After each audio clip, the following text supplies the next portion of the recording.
இன்று அமித்ஷாவுடனான கூட்டம் நடைபெற இருந்த நிலையில் டிடிவி தினகரன் மருத்துவமனையில் அனுமதிக்கப்பட்டிருக்கிறார். மேடையில் 7 இருக்கைகள் போடப்பட்டிருந்ததால் இடம்பெற போகும் தலைவர்கள் யார் யார் என்ற கேள்வி எழுந்திருந்தது. ஆனால் தற்பொழுது அது வெறும் பாஜகவின் செய்தியாளர்கள் சந்திப்பு கூட்டமாக மாறியிருக்கிறது.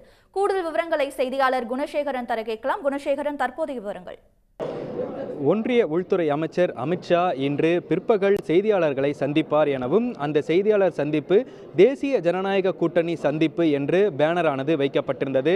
இந்த நிலையில் இன்றைய தினம் மேடையில் 7 இருக்கைகள் அமைக்கப்பட்டிருக்கிறது. அதில் அமித்ஷாவை தவிர்த்து 6 இருக்கைகளில் யார் அமரப்போகிறார்கள் என்ற ஒரு கேள்வி இருந்து வருகிறது. அதே போன்று தேசிய ஜனநாயக கூட்டணி கட்சியினுடைய தலைவர்கள் யாரும் பங்கேற்கவில்லை. இது குறித்தாக மூத்த பத்திரிகையாளர் ஷபீர் நம்மிடையே இருக்கிறார். அவரை கேட்கலாம். சார் வணக்கம். இன்றைய தினம் அமித்ஷா செய்தியாளர் சந்திக்கிறதா இருந்தது. அது தேசிய ஜனநாயக கூட்டணி இருந்தது. இப்போ அந்த பேனரை மாற்றிருக்காங்க. அந்த மேடையில் யாரெல்லாம் உட்கார வாய்ப்பு இருக்குது சார்? இல்லை, நீங்கள் அந்த பேனரை மாற்றி இருக்கிறது அப்படின்றத நம்ம பார்க்குறோம். பட் மீண்டும் அந்த ப்ரெஸ் மீட் நடந்தால் என்டிஏ பேனரில் தான் ப்ரெஸ் மீட் நடக்கும். அப்படின்னா அவங்க கூட்டணி கட்சி தலைவர்கள் யாராச்சும் வருவாங்க அப்படின்னு எதிர்பார்ப்பு இருக்குது. ஸோ யார் வரப்போகிறாங்க அப்படின்றது இன்னும் முடிவு செய்யப்படவில்லை. ஏன்னா நேற்றைய தினம் உள்துறை அமைச்சருடைய பிளான் அப்படின்றது வேறு ஷெடியூலாக இருந்துச்சு. இப்போ வேறு ஒரு ஷெடியூல் அப்படின்றது மாறி இருக்கிறது. அப்போ இந்த ப்ரெஸ் மீட் இன்னும் கொஞ்சம் நேரம் தாமதமாகும்னு நினைக்கிறேன். அப்போ யார் எல்லாம் இந்த ப்ரெஸ் மீட்டில் வராங்க, இல்லை வெறும் இது பாஜக தலைவர்களுடைய ப்ரெஸ் மீட்டாக இருக்க போகிறதா அப்படின்றது இன்னும் கொஞ்சம் நேரத்தில் தெரியும். பட் அந்த ஒட்டுமொத்த பிளானே சேஞ்ச் ஆகிருக்கு. அவருக்கு இருக்கக்கூடிய அந்த பொலிட்டிக்கல் மீட்டிங்ஸ் இதெல்லாமே அவர் கூட்டணி கட்சி தலைவர்களை சந்திக்கக்கூடிய ஒரு வாய்ப்பு இருக்குது. ஏன்னா அவர் சென்னைக்கு வரார் அப்படின்னா ஒரு முக்கியத்துவம் வாய்ந்த ஒரு தருணமாக இது இருக்கும் அப்படின்னு நினச்சாங்க. பட் அது அந்த அடிப்படையில் இருக்கா அப்படின்றத நம்ம இன்னும் கொஞ்சம் நேரத்தில் பொறுத்து பார்க்கணும். பட் என்னென்னா உள்துறை அமைச்சர் அவர்களே ஒரு பர்சனல் இன்ட்ரெஸ்ட் எடுத்து இங்கே கூட்டணி அமைக்க வேண்டும் அப்படின்ற ஒரு முயற்சியை எடுக்கிறதன் மூலமாக ஒரு ஸ்ட்ராங் மெசேஜ் அவங்க கன்வே பண்ணணும்னு நினைக்கிறாங்க. 2026 தேர்தலில் பிஜேபி ஒரு வலுவான கூட்டணி அமைத்து தமிழ்நாட்டில் ஒரு பெரிய ரோலை ப்ளே பண்ணணும். நேஷனல் லெவலில் அது என்டிஏ அலையன்ஸாக இருக்கும்.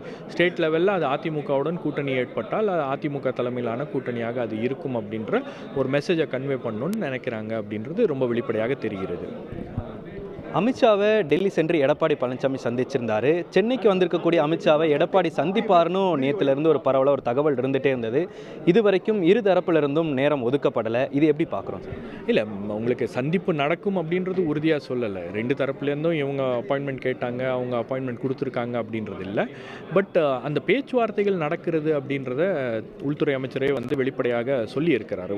ஒன்றுக்கு மேற்பட்ட தருணங்களில் அதை கன்ஃபார்ம் பண்ணுறாரு. அதாவது அதிமுகவுடனான அந்த கூட்டணி பேச்சுவார்த்தை என்பது தொடர்ந்து நடைபெற்று கொண்டு இருக்கிறது அப்படின்றத கன்ஃபார்ம். அப்போ அப்படி இருக்கும்போது அந்த பேச்சுவார்த்தை நடக்கிறது அப்படின்றதா. இப்போ நேரில் சந்தித்து தான் பேச வேண்டும் அப்படின்ல. உங்களுக்கு யாராச்சும் தொலைபேசி மூலமாகவும் பேசலாம், அல்லது யாராவது வேற ஒரு நபர்கள் இடையில் பேசக்கூடிய ஒரு வாய்ப்பு இருக்குது. ஸோ அவங்க மூலமாகவும் பேசலாம். அந்த பேச்சுவார்த்தை அப்படின்றது பேக்ரவுண்டில் தொடர்ந்து கொண்டே இருக்கும். பட் என்னன்னா அது ஒரு மேடையில் கொண்டு உட்கார வச்சு இவங்களை எல்லாரையும் ஷோகேஸ் பண்ணுறது அப்படின்ற அளவுக்கு இந்த பேச்சுவார்த்தை முன்னேறி இருக்கிறதா அப்படின்னா அந்த இடத்துல ஒரு மிகப்பெரிய சந்தேகம் என்பது ஏற்பட்டிருக்கிறது. இந்த பேச்சுவார்த்தை இன்னும் முழுமை பெறாமல் இருக்கிறதோ, அல்லது இந்த பேச்சுவார்த்தையில் ஏதாவது சிக்கல் ஏற்பட்டிருக்கா, இந்த பேச்சுவார்த்தையுடைய டேர்ம்ஸ் அண்ட் கண்டிஷன்ஸ் என்ன, இந்த பேச்சுவார்த்தையில் வெளிப்படையாக தெரிகின்ற ஒரு விஷயம் என்னென்னா அதிமுகவுடனான கூட்டணி அப்படின்றது பாஜக தலைவர்களும் அதை விரும்புகிறாங்க. அதிமுக தலைவர்களும் அதுக்கு பெரிய எதிர்ப்புலாம் தெரிவிக்கல.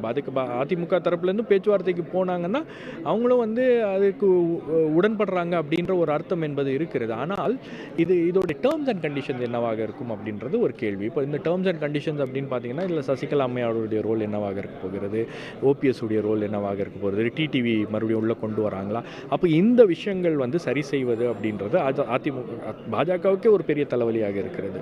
இப்போ அதை எப்படி சரி செய்வது அப்படின்ற விஷயங்களில் தான் இன்னைக்கு அந்த சந்திப்புகளும் அதை ஆடிட்டர் குருமூர்த்தி அவர்களை சந்தித்து பேசுகிற இந்த விஷயங்களும் நடக்கிறது அப்படின்னு தான் நான் பார்க்குறேன். கூட்டணி கட்சி தலைவர்கள் யாரையுமே சந்திக்கலை. ஒருபுறம் அமித்ஷா குருமூர்த்தியை சந்தித்து பேசியிருக்காரு. குருமூர்த்தி அதிமுக பாஜக தமிழக அரசியலில் 2017 ஒரு ரோல் ப்ளே பண்ணிகிட்டு இருக்காரு. இன்றைக்கு அமித்ஷா அவரை சந்தித்ததை எப்படி பார்க்குறோம் சார்? இல்லை, உங்களுக்கு அவருடைய ரோல் இருக்குது. அவருடைய கருத்துக்களையும் வந்து உள்துறை அமைச்சர் கேட்டுக்கணும் அப்படின்னு விரும்புகிறாரு. இதில் இன்னும் 2 விஷயங்கள் இருக்குது. ஒன்று வந்து இந்த கூட்டணி தொடர்பான விஷயங்கள், கூட்டணி தொடர்பான பேச்சுவார்த்தை. இன்னொன்று வந்து தமிழக பாஜகவுடைய மாநில தலைவர். இப்போ தமிழக பாஜகவுடைய மாநில தலைவர் அப்படின்றது வந்து ஒரு முன்னெப்போதும் இல்லாத அளவுக்கு அது ஒரு பெரிய விவாத பேச்சு பொருளாக மாறி இருக்கிறது. அதில் ஒரு பெரிய விவாதம் கிளம்பி இருக்கிறது அப்படின்னும் போது அந்த விஷயங்களையும் வந்து ஒரு லோக்கல் இன்புட்ஸ் வந்து ஆடிட்டர் குருமூர்த்தி தான் வந்து நீண்ட காலமாக கொடுத்து கொண்டிருக்கிறார் அப்படின்னும் போது அதில் அவர் அந்த சந்திப்பு அந்த பேச்சுவார்த்தை அப்படின்றதெல்லாம் வந்து ஒன்றும் பெரிய ஆச்சரியப்படுவதற்கு இல்லை. ஆனால் ஒரே ஒரு விஷயம் என்னென்னா, நீங்கள் அதிமுக இன்னைக்கு வந்து ஆன் டேபிள் வந்து உட்கார்றதுக்கு ஓகேன்னு சொல்லிட்டாங்களா அப்படின்றது ஒரு கேள்வி. இப்போ அதில் வந்து ஒரு இழுபறி இருக்கிறது அப்படின்றதுக்கும் வந்து நமக்கு ஒரு பக்கம் பேச்சு பொருளாக இருக்குது. இன்னொன்று, நீங்கள் ஒன்றுமே இல்லை சும்மா வந்து உட்காந்துட்டு ஒரு ப்ரெஸ் மீட்டில் வந்து உட்காருங்க அப்படின்னும் போது அதுக்கு அதிமுக ஒத்துக்கிறாங்களா இல்லையான்னு தெரியல.